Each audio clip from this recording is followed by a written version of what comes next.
সংবাদ সবাইকে স্বাগত জানাচ্ছি। আমি ফিরোজ তোহা। শুরুতেই সংবাদ শিরোনাম জানিয়ে দেব এই মুহূর্তে হাতে পাওয়া সর্বশেষ গুরুত্বপূর্ণ আপডেট বাংলা সংবাদ। শুরুতেই থাকছে ভারতের সংখ্যালঘু হত্যাকাণ্ড, উদ্বেগ জানালো বাংলাদেশ।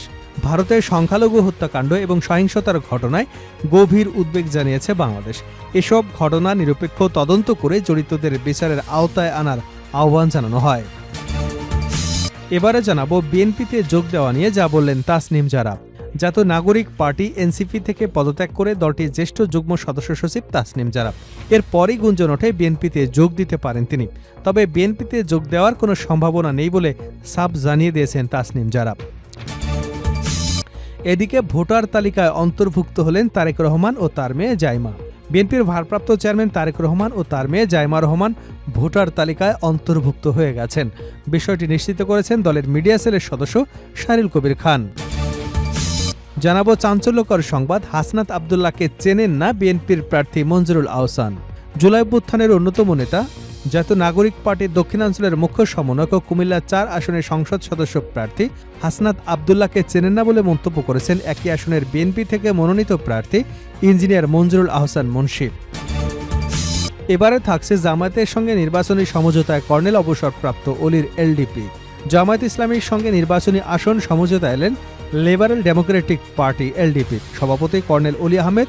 এর আগে তার দলের মহাসচিবের দায়িত্ব ছেড়ে বিএনপিতে যোগ দিয়েছেন রেদওয়ান আহমেদ। তিনি কুমিল্লা ৭ আসনে ধানের শীষের প্রার্থী হয়েছেন। এবং সর্বশেষ জানাবো আন্তর্জাতিক সংবাদ। ট্রাম্প জেলেনস্কির বৈঠকের আগে ইউক্রেনে রাশিয়ার হামলা, আহত ৩৪।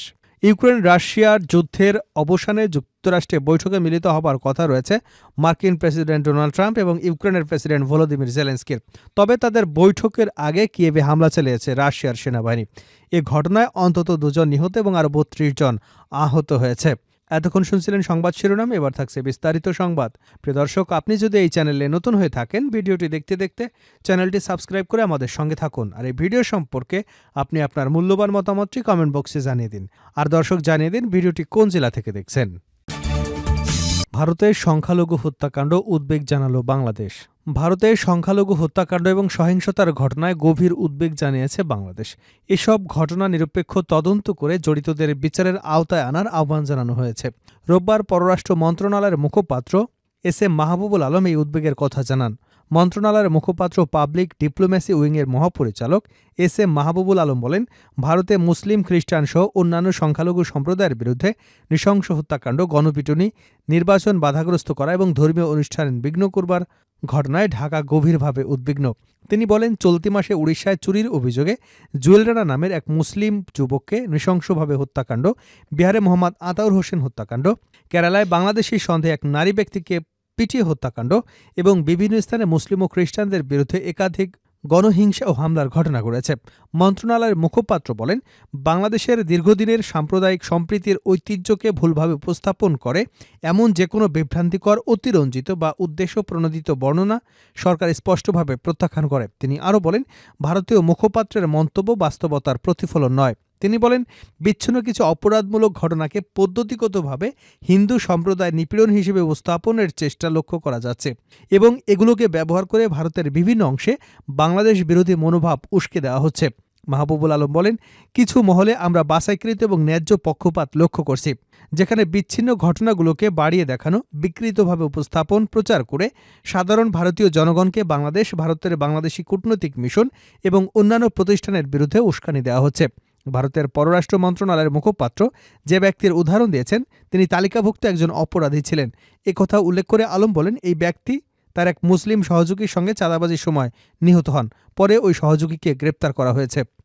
তিনি বলেন, এ ধরনের অপরাধকে সংখ্যালঘু নির্যাতনের দৃষ্টিকোণ থেকে উপস্থাপন করা বাস্তবসম্মত নয়, বরং বিভ্রান্তিকর। বাংলাদেশের মুখপাত্র ভারতের বিভিন্ন মহলে সুসম্পর্ক এবং পারস্পরিক আস্থার চেতনাকে ক্ষুণ্ণ করে এমন বিভ্রান্তিকর বর্ণনা ছড়ানো থেকে বিরত থাকার আহ্বান জানান। গত সপ্তাহে বড়দিন ধর্মীয় উৎসব উদযাপনের সময়ও ভারতের বিভিন্ন স্থানে খ্রিস্টানদের বিরুদ্ধে সহিংসতার খবর পাওয়া গেছে বলেও তিনি উল্লেখ করেন। মাহবুবুল আলম বলেন, এসব ঘটনাকে ঘৃণাজনিত অপরাধ এবং লক্ষ্যভিত্তিক সহিংসতা হিসেবে দেখা হচ্ছে। আমরা আশা করি ভারতের সংশ্লিষ্ট কর্তৃপক্ষ নিরপেক্ষ তদন্ত করে দোষীদের বিচারের আওতায় আনবেন। তিনি আরও বলেন, প্রতিটি দেশেরই দায়িত্ব তার সংখ্যালঘু সম্প্রদায়ের নিরাপত্তা ও মর্যাদা নিশ্চিত করা এবং যে কোনো ধরনের বৈষম্য ছাড়াই সে দায়িত্ব পালন করা। বিএনপিতে যোগ দেওয়া নিয়ে যা বললেন তাসনিম জারা। জাতীয় নাগরিক পার্টি এনসিপি থেকে পদত্যাগ করেছেন দলটির জ্যেষ্ঠ যুগ্ম সদস্য সচিব তাসনিম জারা। এরপরে গুঞ্জন ওঠে বিএনপিতে যোগ দিতে পারেন তিনি। তবে বিএনপিতে যোগ দেওয়ার কোনো সম্ভাবনা নেই বলে জানিয়েছেন তাসনিম জারা। রোববার বিকেলে গণমাধ্যমকে এ তথ্য জানান তিনি। এর আগে শনিবার ভেরিফাইড ফেসবুক পেজ থেকে তাসনিম জারা জানিয়েছেন, স্বতন্ত্র প্রার্থী হিসেবে নির্বাচন করবেন। সেই লক্ষ্যে এই আসনের 1% ভোটারের স্বাক্ষর সংগ্রহ শুরু করেছেন তিনি। রোববার সকাল থেকে শুরু হয় কার্যক্রমে ব্যাপক সাড়া পড়েছে। গণপ্রতিনিধিত্ব আদেশ অনুযায়ী নির্বাচনে স্বতন্ত্র প্রার্থীর ক্ষেত্রে সংশ্লিষ্ট নির্বাচনী এলাকায় 1% ভোটারের সমর্থন এবং সংবলিত স্বাক্ষরযুক্ত তালিকা মনোনয়নপত্রের সঙ্গে যুক্ত করে দিতে হয়। ত্রয়োদশ জাতীয় সংসদ নির্বাচনের প্রার্থীদের মনোনয়নপত্র জমা দেওয়ার শেষ তারিখ সোমবার। এর মধ্যে তাসনিম জারাকে 1% ভোটারের স্বাক্ষর সংগ্রহ করতে হবে। খিলগাঁও, সবুজবাগ, মুগদা থানা এবং মান্ডা এলাকা নিয়ে গঠিত ঢাকা 9 আসনে মোট ভোটার 4,69,300 জন। সেই হিসেবে স্বতন্ত্র প্রার্থী হবার জন্য তাসনিম জারাকে 4,693 জন ভোটারের স্বাক্ষর সংগ্রহ করতে হবে। ভোটার তালিকায় অন্তর্ভুক্ত হলেন তারেক রহমান ও জাইমা। বিএনপির ভারপ্রাপ্ত চেয়ারম্যান তারেক রহমান ও তার মেয়ে জাইমা রহমান ভোটার তালিকায় অন্তর্ভুক্ত হয়েছেন। বিষয়টি নিশ্চিত করেছেন দলের মিডিয়া সেলের সদস্য সাইরুল কবির খান। তিনি জানান, নির্বাচন কমিশনের নির্ধারিত প্রক্রিয়া অনুসরণ করেই তারেক রহমানের নাম ভোটার হিসেবে তালিকাভুক্ত করা হয়েছে। রোববার নির্বাচন কমিশনের জনসংযোগ শাখাও এ তথ্য নিশ্চিত করেছে। এর আগে শনিবার আগারগাঁওয়ে নির্বাচন কমিশনের কার্যালয়ে উপস্থিত হয়ে তারেক রহমান ভোটার হিসেবে নিবন্ধন এবং জাতীয় পরিচয়পত্র পাওয়ার জন্য প্রয়োজনীয় আনুষ্ঠানিকতা সম্পন্ন করেন। নির্বাচন কমিশন সূত্রে জানা গেছে, সব প্রক্রিয়া সম্পন্ন হবার পরই তারেক রহমান ও জাইমা রহমানের নাম ভোটার তালিকায় যুক্ত হয়। এদিকে বিএনপির জ্যেষ্ঠ যুগ্ম মহাসচিব অ্যাডভোকেট রুহুল কবির রিজভী বলেছেন, তারেক রহমান চাইলে দেশের যে কোনো এলাকা থেকে নির্বাচনে অংশ নিতে পারেন। তার জনপ্রিয়তা এবং গ্রহণযোগ্যতার কারণে কোথাও তার প্রার্থিতা নিয়ে কোনো বাধা থাকবে না। রোববার সকালে জাতীয়তাবাদী সামাজিক সাংস্কৃতিক সংস্থার 47তম প্রতিষ্ঠা বার্ষিকী উপলক্ষে বিএনপির প্রতিষ্ঠাতা প্রয়াত রাষ্ট্রপতি জিয়াউর রহমানের কবরে ফুল দিয়ে শ্রদ্ধা জানানোর পর সাংবাদিকদের সঙ্গে আলাপকালে এ কথা বলেন তিনি। পরে তার নেতৃত্বে একটি বর্ণাঢ্য র্যালি অনুষ্ঠিত হয়। রিজভী বলেন, তারেক রহমান সারা দেশে নির্বাচন পরিচালনা এবং ভোটারদের উদ্দীপনার প্রধান প্রতীক। সারা দেশের মানুষ তার নেতৃত্বকে স্বীকৃতি দিয়েছে এবং তাকে জাতীয় নেতা হিসেবে গ্রহণ করেছে। সে কারণে তিনি দেশের যে কোনো এলাকা থেকে নির্বাচন করতে পারেন। হাসনাত আব্দুল্লাহকে চেনে না বিএনপির প্রার্থী মঞ্জুরুল আহসান।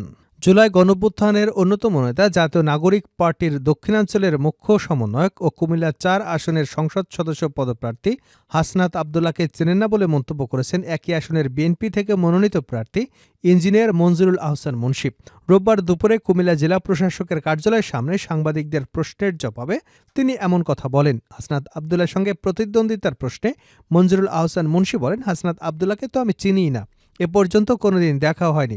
এ ছেলের সঙ্গে আমার পরিচয় নেই, কিছুই নেই, আগেও ছিল না, এখনও নেই। আমি তাকে কোনোদিন দেখিও নি, এ বিষয়ে আমি কিভাবে বলবো। তিনি বলেন, ভোটের মাঠে দ্বিমুখী ত্রিমুখী বুঝি না। আমি সবসময় চ্যালেঞ্জ নিয়ে নির্বাচন করেছি, এবারও সেভাবেই নির্বাচনে কাজ করছি। নির্বাচন প্রসঙ্গে তিনি বলেন, বিগত 17 বছর মানুষ ভোটের মাঠে যেতে পারেনি, তারা এবার ভোটে আগ্রহী। তাই আমরা আশা রাখি এবারের ভোটে মাঠের পরিবেশ স্বাভাবিক থাকবে এবং মানুষ আগ্রহ নিয়ে ভোট দেবেন।